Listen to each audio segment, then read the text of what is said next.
Cool. Hi everyone, my name is Alex. I'm going to be talking about managing change. So the company I work at called Tanda, we make software that people use to help manage their workforces, so for timesheeting, rostering, all that sort of stuff. I'm not talking about any of that.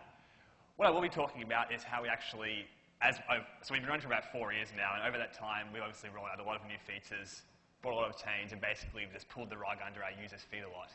So I'll be talking about the sort of techniques and things that we've picked up over that time that help us to actually communicate change with people, make it easier for users to actually deal with software as it changes, and to make them not hate us in the process. So if anyone here has ever used Facebook and seen the news feed change, you'll probably be familiar with the problem. I wouldn't say we have all the solutions. We've definitely thought about it a little bit. So how do you use this thing?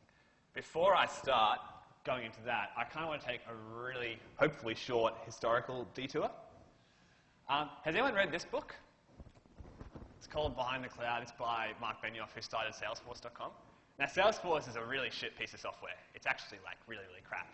It's a CRM, so it's a tool that people who are in sales and support use to like manage or keep track of who they've talked to and who they're planning on talking to and sort of help them close deals. What's special about Salesforce was that back when it started in 1999, all the software that like it competed with was all enterprisey stuff. So you install it on you had to get an IT guy to install it on your servers, and then you had to set up a network to actually use it. And basically, it didn't run in a browser. All this sort of stuff that now we kind of all take for granted, it wasn't really a thing back then. And literally, the only thing that Salesforce did well, I'll reiterate again, their software really sucks. But the only thing they actually did quite well was that they, from day one, ran the whole thing through a web browser, and they kind of built their whole business and their whole product around and explained to people why that was a good thing. And the motto that they went with was about how it enabled their customers to be more successful. Now, this book itself is actually like really, I would recommend reading it because it's actually pretty funny, but this guy is like a full-on hippie. About 3 pages in, he talks about how he met the Dalai Lama, and the Dalai Lama told him to start Salesforce, which I think is probably not true. And then he says he met this woman who's hugged 30 million people, and after hugging him, she told him not to quit his job at Oracle, which again seems unlikely. And this is him delivering a lecture, so I'm glad I'm not wearing a hat. But despite being like a pretty eccentric dude, he actually did tell some quite interesting stories. But the best thing from the book, the thing that I found really interesting, was like the middle paragraph here.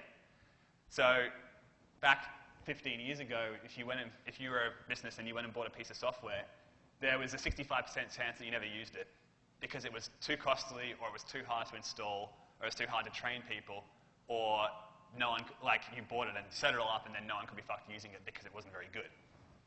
And literally the main thing that Salesforce did well was that they sort of removed all the steps about making it hard to install and just got to the bit where it wasn't good.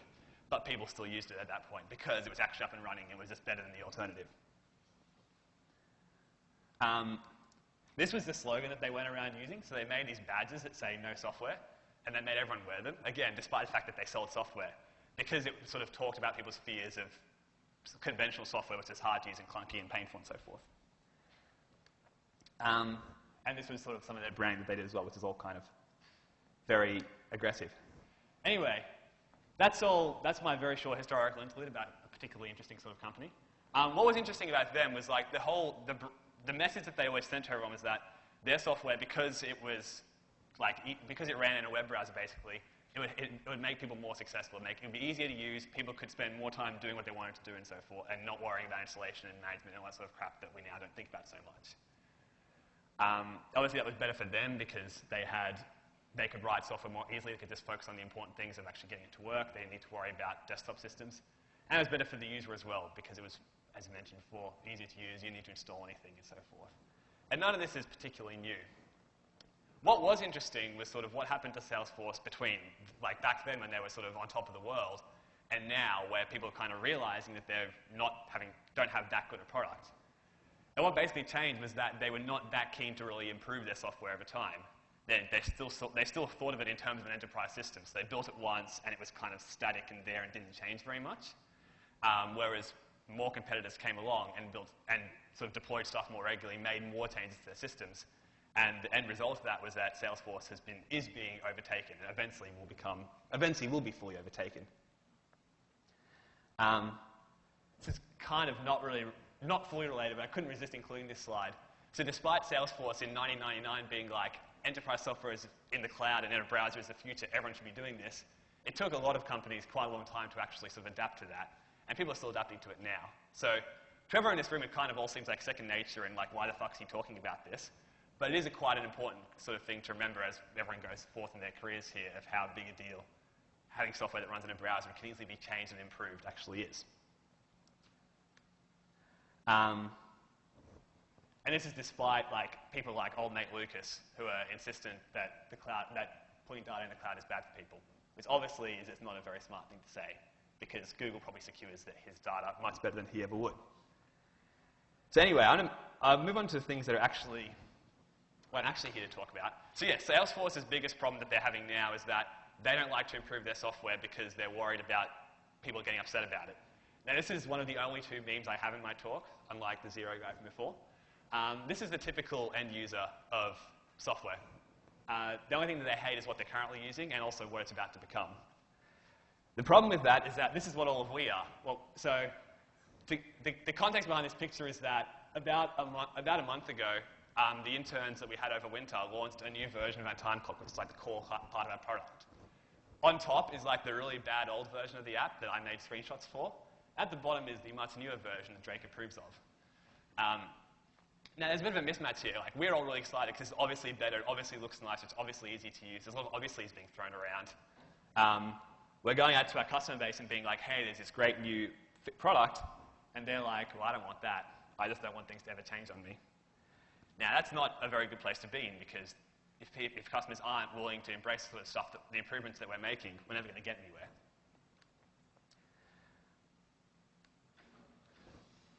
So I was thinking about this. So that's something we're doing at the moment. We're currently trying to roll out this new app to like about 1,000 or so people at the moment, and it's been a bit of a pain in the butt. Now, I was thinking about why the other day, and I kind of realized that like, despite us being like, this is obviously an improvement, it's obviously much better and easier to use and all that sort of stuff, like all our customers are seeing it as is more pain for them. They need to learn how to use a new system, they need to relearn any old habits that they had. And they kind of need to, as well as doing their actual whatever they do for a living, need to rethink how to use this product that they're using day to day, which is not really what they sort of envisage their time spent at work doing. But for us, like change and incremental improvement is obviously really important. It's kind of the reason that we are able to continue having a good product.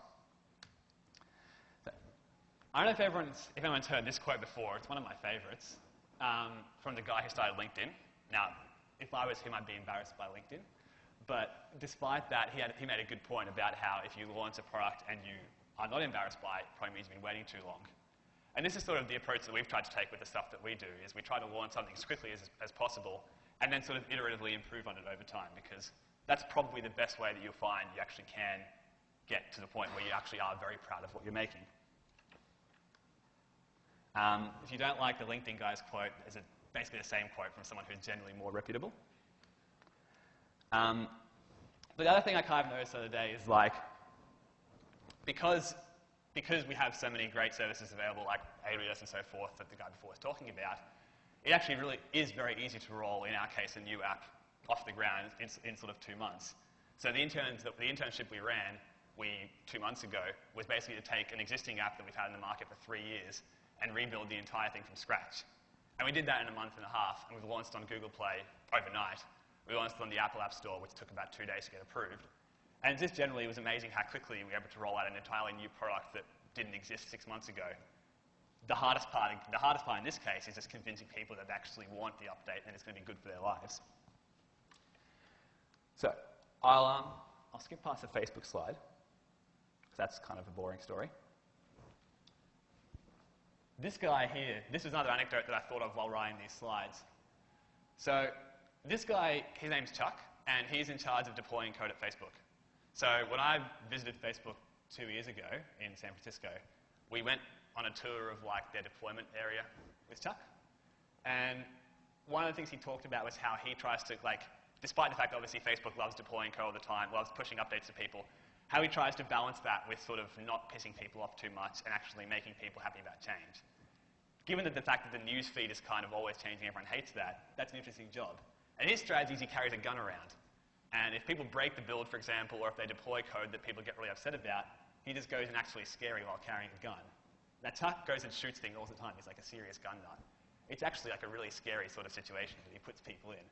But because they're terrified of Tuck, people are actually really keen to like not just sort of push stuff out and hope that users deal with it, but think of the ramifications of their code, make sure their code works, which is kind of a good starting point, and just generally are improving their code quality a lot. Now, back in the old days before the cloud, they'd obviously be like, you'd do a 2 yearly deploy, and if you broke something, you'd have your version of Microsoft Word didn't work for 2 years. So if someone breaks something at Facebook now, they deploy twice a day. It's not really that bad. But Chuck still has the gun just to try and encourage people to sort of think about keeping people happy and keeping users on board with what they're doing. So I'll move into, basically what I'm going to go through is some stuff that we've done at Tanda that's helped us to communicate change to people more better, make them happy about what we're doing, and sort of bring out new features and new releases fairly quickly without sacrificing our ability to do them well and without pissing people off. So there's 5 steps here. I've got kind of a worked example that I'm going to go through, and then a longer example that I won't go through that I will hopefully illustrate them anyway. So the first thing you do is you want to change something. You figure out what the problem is. A problem that we identified about a few months ago now was this is what our rostering interface kind of looks like when it's empty. See the save button at the top? It doesn't do anything because we've had auto-saving for about 6 months.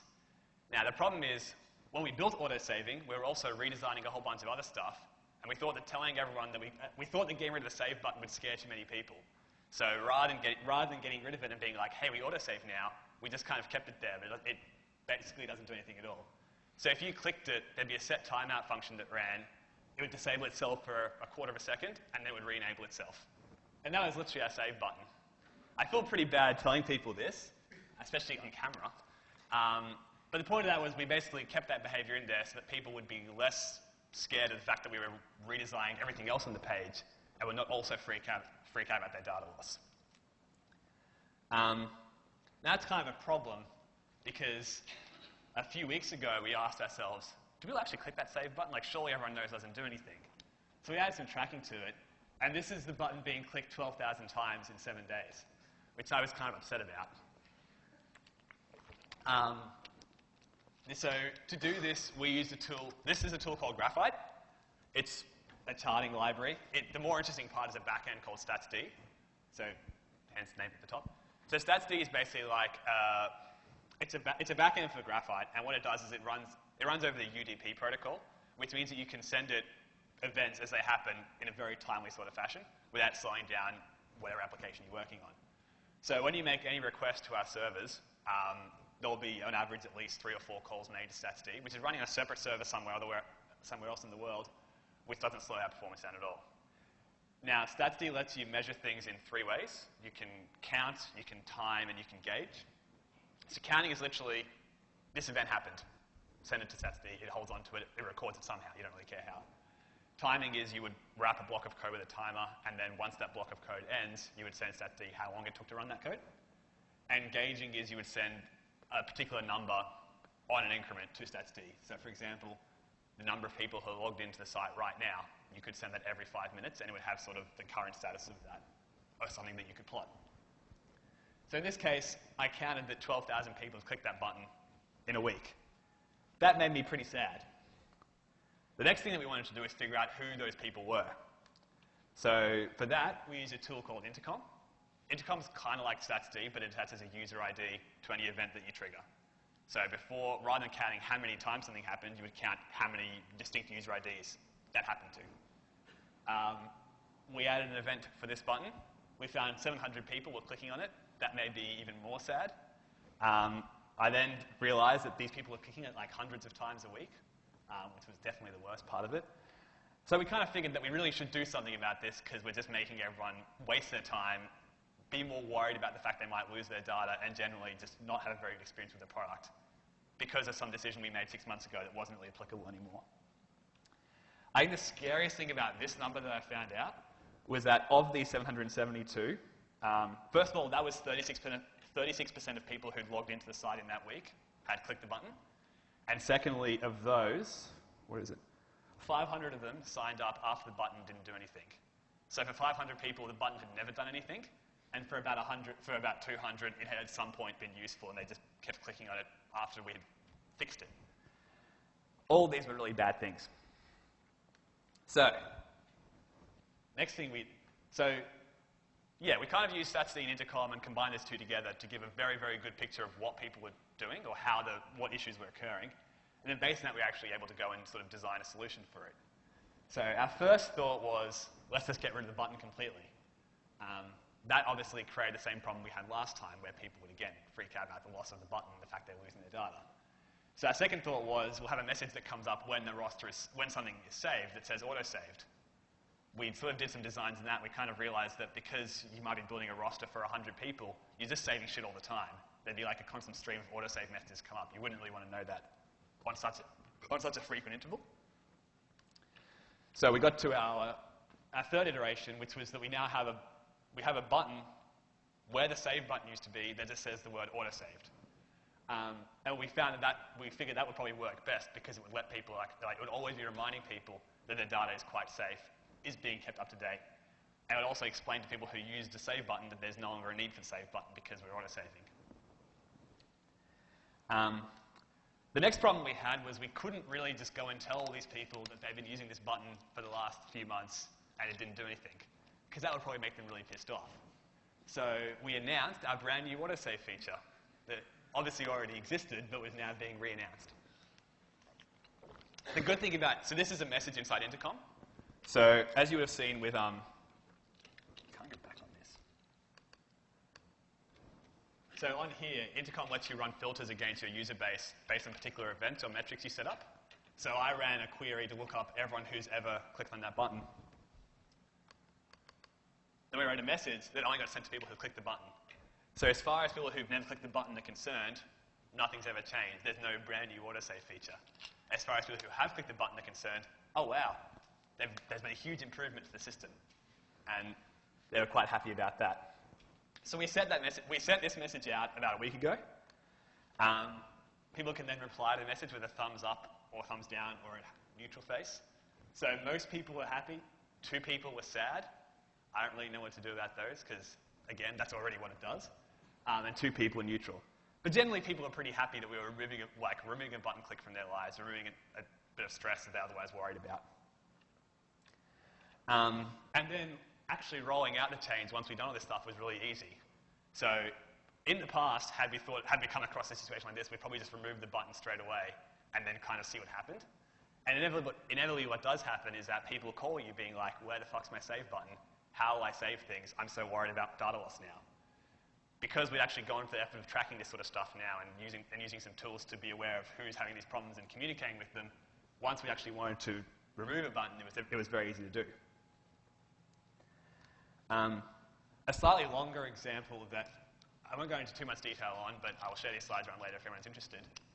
We had 2 features that two configuration steps that kind of contradicted each other. So again, what happens when you have a product that's been running over 4 years and just kind of being developed very quickly without too much thought, you get weird configuration scenarios where it doesn't really make sense how to set up an account properly. So we kind of wanted to basically remove every option and then rebuild them the way we should have done it from day one. That meant reconfiguring the account of every customer that we had, which seemed kind of scary and generally something I wouldn't recommend anyone here ever doing. But we did it anyway. So our process for that was we grouped all our customers again into 5 Intercom segments based on how many sites they had, how big an account they were, and stuff like that. And then for each of those, we wrote some custom logic that would reconfigure their account for them. Then we sent every customer an email with a link to a test site that said, hey, here's what your account's going to look like as of this date. Please go check it, because otherwise you're going to have a bad time. Then every time a customer emailed us or called us, we'd finish the phone call or the email with, by the way, have you looked at your test site yet? Go look into some feedback, or you're going to have a really bad time on this particular day. And then again, we rolled those changes out. It was a pretty interesting few days. We still got a lot of questions about it and a lot of headaches because people don't always read or look at test sites as you've told them to. But overall, again, we kind of learned that by telling people beforehand what changes are going to happen and spelling it out in as much detail as possible how it's going to be better for them, we've managed to get rid of most of the pain points they otherwise would have had. And we did actually get some positive feedback as well. So this guy sent an email in. The old feature was called roles and departments. He calls them roles and detriments. Obviously a very clever dude. But he said he was very happy with the change there, and that was kind of the point of it for us, was to make people a bit more excited about what we were doing and not be so scared of the fact that we were making a huge change and pulling the rug out from under them. What was next? So that's kind of a work example of a time that we had to change a whole bunch of shit on people without really having much notice of doing it. Let's skip to that slide. I think this is something I came across in a book I was reading while writing these slides here. I think it's just a really good picture / good summary of what's worth remembering from all these talks in general, which is that, like, no one used our product because they enjoyed clicking the save button, where the save button here is the flower. They enjoyed it because it let them build rosters more quickly. So by us removing this step and generally removing a bit of friction from the user experience, it hopefully made everyone a lot happier. But again, like any change, you can't just roll it out there and hope that it's going to work out well. We had to actually let people know about it, use data properly to see who it was going to affect, and then use that to help communicate the messaging to them properly. It's a quote from the Salesforce guy talking about that. Cool. So that's basically a summary of my story. If you liked this sort of stuff, we're running an internship at Tanda over the summer. Basically, we want to build a new app to roll out to 5,000 people within a month. We're going to need to communicate that with a lot of them, so there's going to be a lot of interesting messaging being sent around. Why the fuck you should use this new app we've built? It's really good, hopefully. So we're looking for developers and people who actually like sending messages and collecting data about user behavior, which is something that we've been doing a lot of and has been really good. So yeah, I think that's kind of all I had to say. If anyone's got any questions.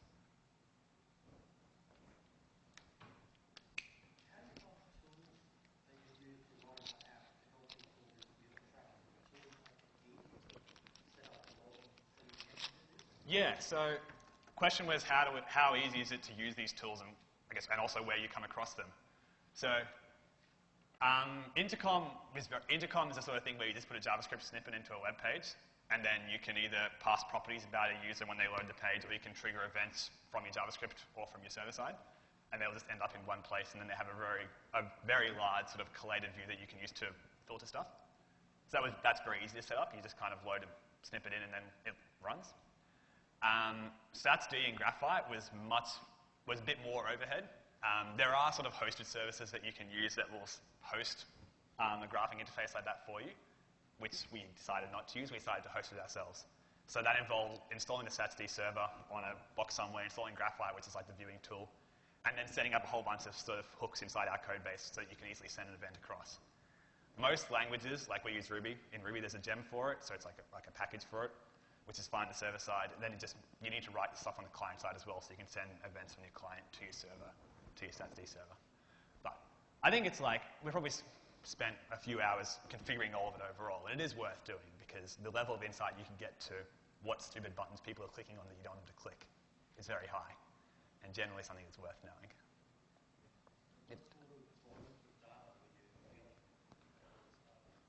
Well, we send the timing of every single request through to StatsD. So once we're already doing that, everything else is kind of inconsequential. I don't know, it stores everything quite efficiently because it doesn't store every single timestamp. It stores a grouping within a bucket. So it'll store like the average amount of time spent in a 1 minute period and the sum of time spent in a 1 minute period rather than every single item. In terms of volume of data, again, disk storage is so cheap that if we ever fill our box of StatsD data, we'll just get a bigger box and it won't really be a problem. No, but what's cool about StatsD is it runs on the UDP protocol. There's two protocols for moving data over network. There's TCP and there's UDP. The main difference is that with TCP, I send a message to you. Before I can do anything else, I wait for you to respond. Whereas with UDP, I send you a message and I just keep doing something else. So I send a message to StatsD in my code. It sends the message, my code keeps running. It never waits to see if there's a confirmation. The result of that is like 1 in 100 events just get lost and you never record them. But given how many events we're tracking, it doesn't really matter. It's 12,000 clicks or 12,100 clicks. Who really cares? it's more that you get most of your messages delivered. Okay, so that's all we've got time for. Can we have a big round of applause for Alexi?